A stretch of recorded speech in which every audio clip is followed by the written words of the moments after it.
નમસ્કાર મિત્રો, ફરી એકવાર સ્વાગત છે આપ સર્વ વિદ્યાર્થી મિત્રોનું તમારી પોતાની યુટ્યુબ ચેનલ પર। આજે આપણે ધોરણ 6ના હિન્દી વિષયના પુનરાવર્તન 2ના સંપૂર્ણ સોલ્યુશન જોશું। આપણે આ ચેનલ પર ધોરણ 6ના હિન્દી વિષયના બધા જ પાઠના અભ્યાસ, સ્વાધ્યાય અને પુનરાવર્તનના સોલ્યુશનના વિડીયોની લિંક ડિસ્ક્રિપ્શન બોક્સમાં આપેલ છે। તો અહીં આપણે જોશું પુનરાવર્તનનું સોલ્યુશન। જોઈએ તેમાં પ્રશ્ન નંબર 1, निम्नलिखित प्रश्नों के उत्तर लिखिए। नंबर 1, सूरज की किरणें क्या करती है?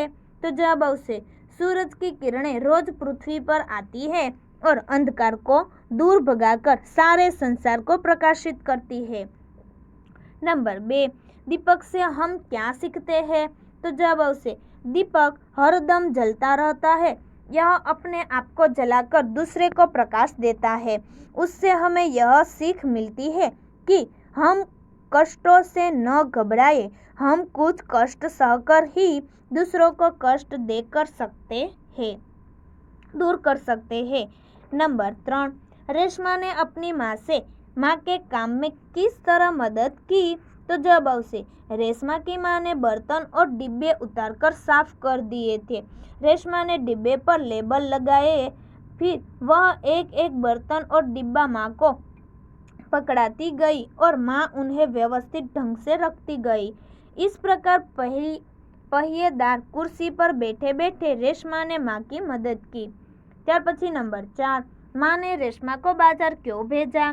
तो जवाब आवशे माँ को लड्डू बनाने के लिए कुछ सामान की जरूरत थी। पिताजी दफ्तर चले गए थे, बेटा गोलू अभी बहुत छोटा था, दादी बहुत बुर्ज गए थे। माँ को परेशान देखकर रेशमा ने माँ से कहा कि आप मुझे सामान की सूची और एक थैली दे दीजिए, सामान मैं ले आऊंगी। रेशमा की आवाज में दृढ़ता थी, वह पहले भी एक बार सामान ला चुकी थी, इसीलिए रेशमा पर भरोसा करके माँ ने उसे बाजार भेजा। त्यार पछी नंबर 5, राजा भोज किसान से क्यों प्रभावित हुए?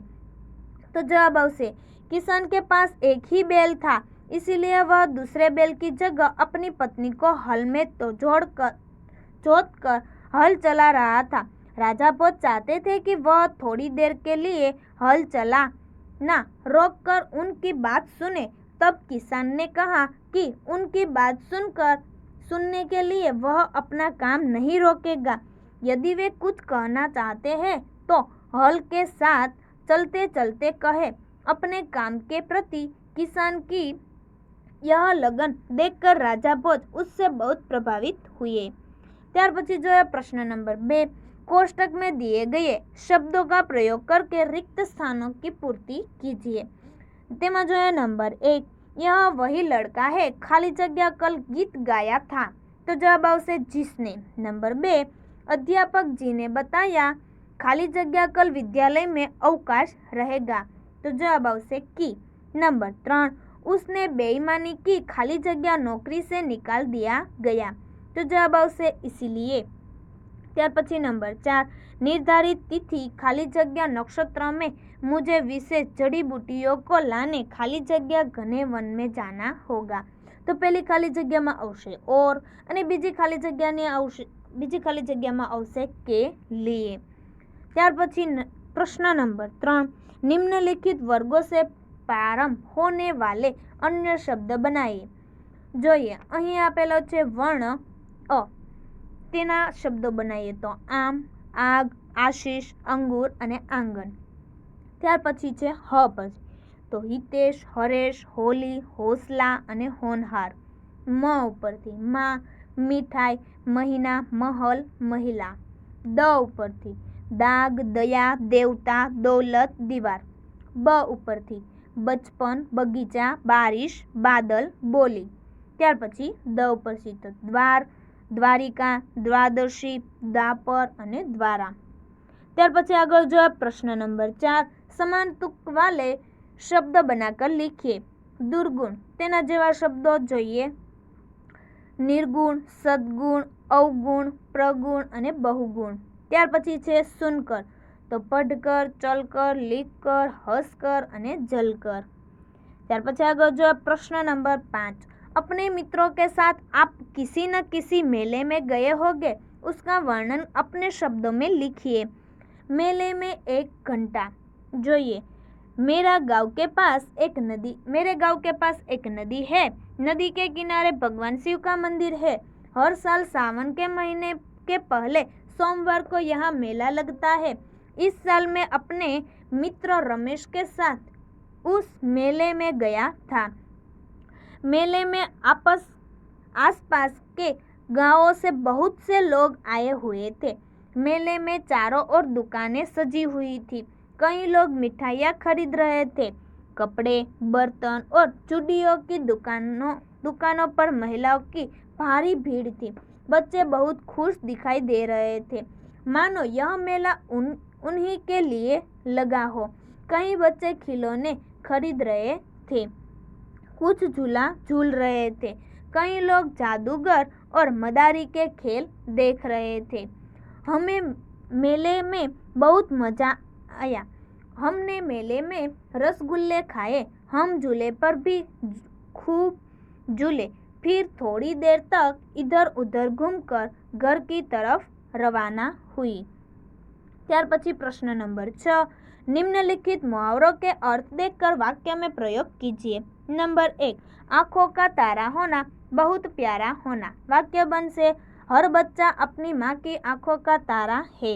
नंबर 2, माथा ठनकना, तो अनिष्ट की आशंका होना।